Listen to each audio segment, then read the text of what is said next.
This program is rated PG. It contains themes and scenes which may not be suitable for very young audiences. Parental guidance is advised. Be advised that the views and opinions of the hosts and guests do not reflect those of the station.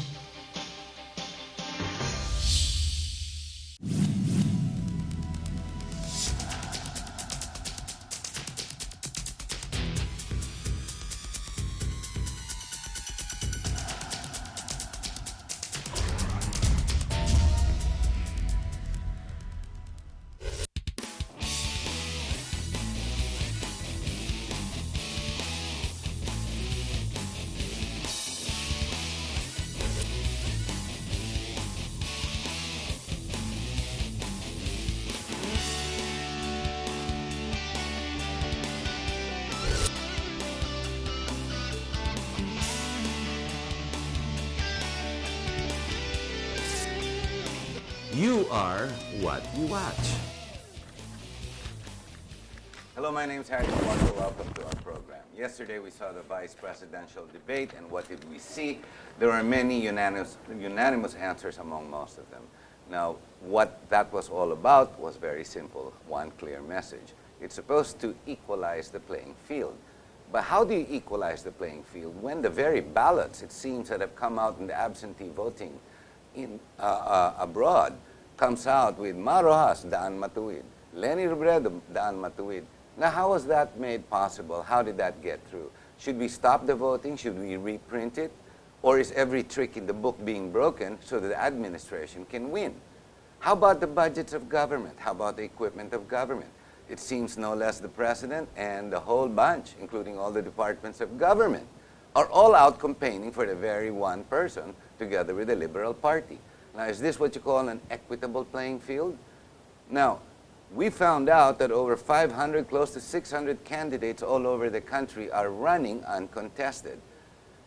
Does that mean the elections already took place beforehand, meaning money, influence, or whatnot has been thrown around even before the election started to come about? Is this what you call the equitable playing field? I'd like to take you to the local area at this point in time. In Metro Manila, or what we call the NCR, the National Capital Region, you have three of the bigger cities all around the country. These cities are already basically like the country, being Quezon City number one because of its very big budgets, and Makati, and then Manila. When you go to Quezon City, you've got a big voting block, a voting block bigger than any congressional district. It's meaning that the power, the influence, and the person who sits as mayor is almost like the little president. Now, it seems what we've heard as well, be it on radio, TV, and whatnot, that Herbert Bautista, is running supposedly uncontested. Ladies and gentlemen, hindi po totoo yun. Just so you know, which is why we've made the topic of this program, again, in line with what we call making the playing field more equitable. I don't think one person should stay in power for much too long, because what happens is they get very used to it, and we all know what happens next. I'd like to introduce to you, he's been in my show many times before. We have Leon Peralta for Quezon City Mayor. And we also have Johnny Chang, Nationalist Movement, who's been on this show many times, who is outraged by the way the Liberal Party and Noynoy Aquino has run the government in the last 6 years. Welcome back, Johnny. Salamat. Hi. Magagalit na naman ba tayo? Hindi, okay lang. Matanda na. Matanda ka na. Hindi ka na lumaban, hindi ka na pumasok sa mayor race this time. Because you tried twice. Twice, yeah. And you refused to give up. Yeah. So lumapit na sa'yo si Bautista at saka si Belmonte. Nagpasalamat na. Ay, naku, buti naman hindi natatakbo si Johnny. Pero may kalaban naman sila bago. Leon, tell us about your candidacy. Bago ko magsalita ng mas malalim sa aking mga plataforma. Oh, mas maganda yan. Sino muna si Leon Peralta? Yan. Gusto ko munang bumati sa aking mga kapatid at kapwa ko residente ng aming tahanang Lungsod Quezon. Pagpalayang araw po sa inyo. Narito na ang bagong pag-asa, Leon Peralta. Ganda. Quezon City Mayor Movement. There you go. Sige, go ahead. Sino po si Leon Peralta? Unang-unang po si Leon Peralta, isang ordinaryong Pilipino lamang. isang hindi kilalang politiko, pero isang taong gustong magsilbi sa pamamagitan po ng tinatawag nating may prinsipyo, disiplinado, at tapat na pagsisilbi sa taong bayan. Lalong-lalo na po sa mga kapatid ko sa aming tahanan. Bakit gusto mo tumakbo? Ba't gusto mo magserbisyo? Ito si Johnny, alam ko talaga may galit to eh. He has a rage that he's already controlled part of it. Ikaw, Alam Leon. niyo po, ang pagtakbo ko ito ay isa na po dahilan na ang sabi sa akin ni Mr. Johnny Chang, dapat may tumakbo laban kay Oo, Mistake. I agree with you. Sabi ko sa kanya, kung ako'y tatakbo, ano ang gagawin mo? Ang sabi niya, pag tumakbo ka bilang mayor ng Lungsod Quezon, hindi na ako tatakbo at susuportahan kita. Si Samonte, ganun din. Dalawang eleksyon na naglaban silang dalawa ni Samonte at saka ni Mr. Chang. Matras din si Samonte. Inayos ko. At sinabi niya sa akin, Para isa lang. susuporta na lang ako sa iyo, Leon, para hindi na mahati ang ating boto.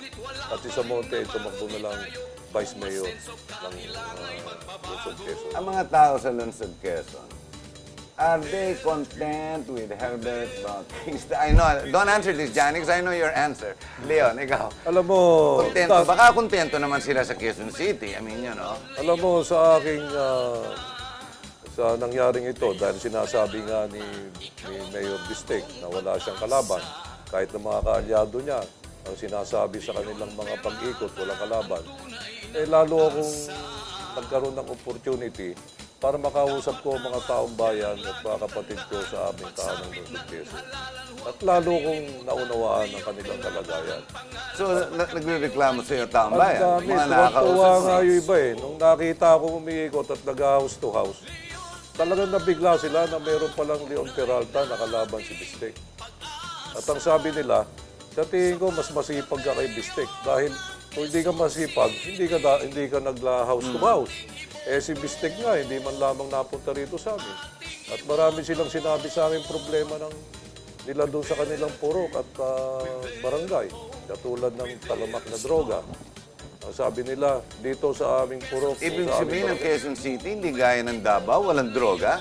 May droga Quezon City. Alam, I'm being nabigla nga sarcastic, ako but dahil sige. nagsusumbong sila sa akin at nagpapatulong nga, ano ba ang gagawin mo sa talamak at salot na droga dito sa ating tahanan lungsod? Sabi ko nga, unang-una yan nga ang plataforma ko eh. Dapat mawala ang salot na droga dito sa ating tahanan lungsod. Paano? Dapat huliin siyempre ang lahat ng mga tulak na droga at mga protektor nito sa ating tahanan lungsod Quezon. Pangalawa, dapat iparehabilitate ng walang bayad ang mga nabiktima nito dahil dapat kalingain sila at ibalik sila sa tamang pag-iisip at pag-unawa sa buhay para makatulong naman sila sa kanilang sarili at sa kanilang pamilya. Hindi katulad ngayon, yung mga biktima ng droga, naglipa na lang at naka-standby sa kanilang mga barangay at mga purok. Isa nga, natatakot na sa kanila ang kapurok nila at kabarangay nila dahil nga sa kanilang masamang bisyong ito. Kaya yun nga ang sinasabi ko, dapat isa ako sa naghahangad na mawala ang talamak na droga dito sa aming tahanang lungsod, Quezon. Johnny, the situation in Quezon City has aggravated since Mayor Bistek won the seat again in 2013. Yes. Yun ba ang assessment mo? Yes. Saka Kasi yan ang ninalabanan mo in 2013 and in 2010. Yes. So, the drug problem persists. Well, If he cannot control it, maybe, can you say is part of it? Or it's just incompetence? Or natutulog sa pansitan? Ganun presidente natin, natutulog eh. picture taking lang yan. Picture taking lang. Puro picture taking lang yan. Isipin mo, we were fighting na ibaba ang buwis. Pagdating sa 2013, after 1 year, tinaasan nilang 10% ang business tax. Mataas nga ang taxes sa Quezon City. Di ba? Pero ang problema pa rin, di pantay-pantay ang buwis. Di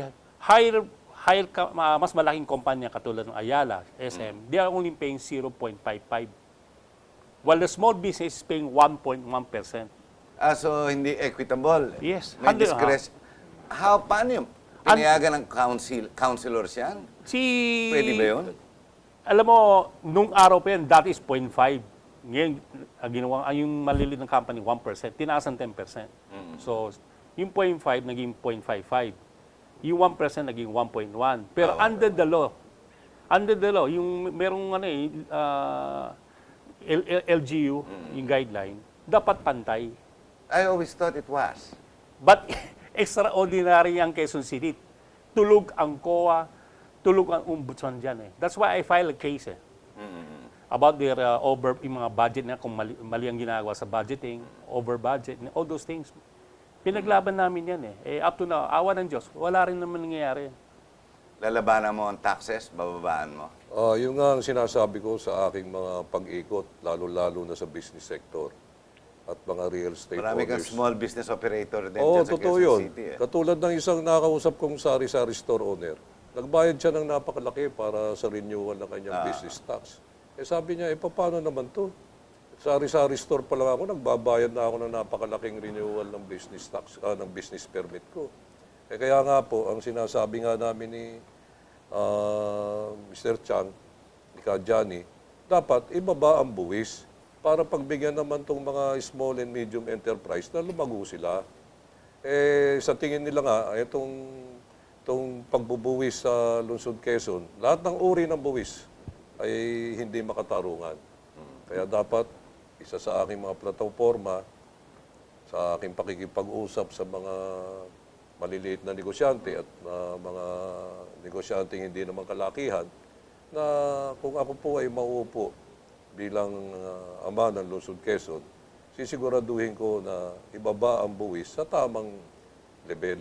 Johnny. Ang Quezon City, yung budget na yearly is about 15 billion. If you multiply by 3 years, that's 45 billion. Malaki yan, ha? Ang personal budget ni Mayor, almost 5 billion. Based on 27%. 30 plus percent. 30% ang gira. So lumalabas, in 3 years time, ang budget niya is already 15 billion. Okay? Yan. Meron pa isang violation, up to now, nobody dare question it, in employment permit. Yun ang parating sinasabi namin. Bakit ang Pilipino kailangan employment permit sa Quezon City? 150 peso lang yan.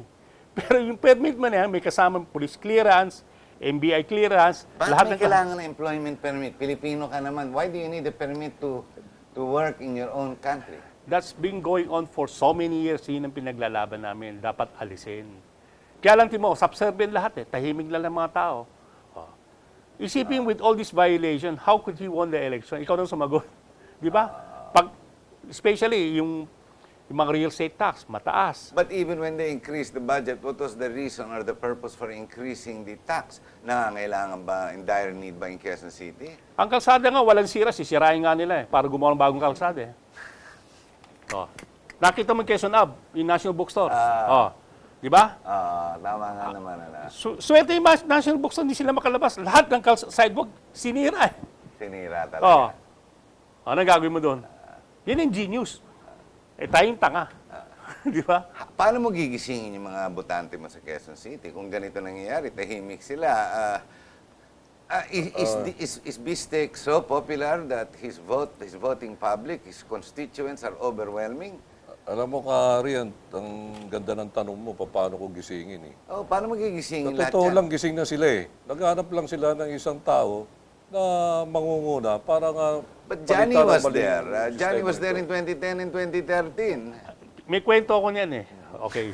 In 2000... Dinaya ka na naman ng bakit? Ako, dinaya ako ng Comelec nun Ako, eh. very simple yan. Itong mathematics at arithmetic. 2010, ang boto ko 3,000. Nakuha kong boto. Siya 300,000. Si Herbert. 10% ka. Okay. Ako ganun. Ako yung 10 eh. 2000, Lahat tayo, magkasama tayo lahat sa, sa party. 2013, first 3 hours, 47,000 vote ko. Siya 2,000 votes. Biglang sumingit yung kasama namin si Henry Samonte, naging 70 plus thousand. Biglang nag-declare, nagkamali ang Comelec. Okay? Pero magugulat ka, with by 47,000 vote, biglang ang boto niya naging 500,000. Still 10%. Ang galing talaga. Galing yung computer, napakagaling ang bumila. Baka kailangan nata mangampanya ka, hindi sa Quezon City, baka sa Intramuros. Di ba? Doon naman ang labanan nata, parang ganun eh. Di ba? Do you believe magdadayaan tayo dito sa election? Alam mo, hindi namin dinidiscount yung posibilidad na yan eh.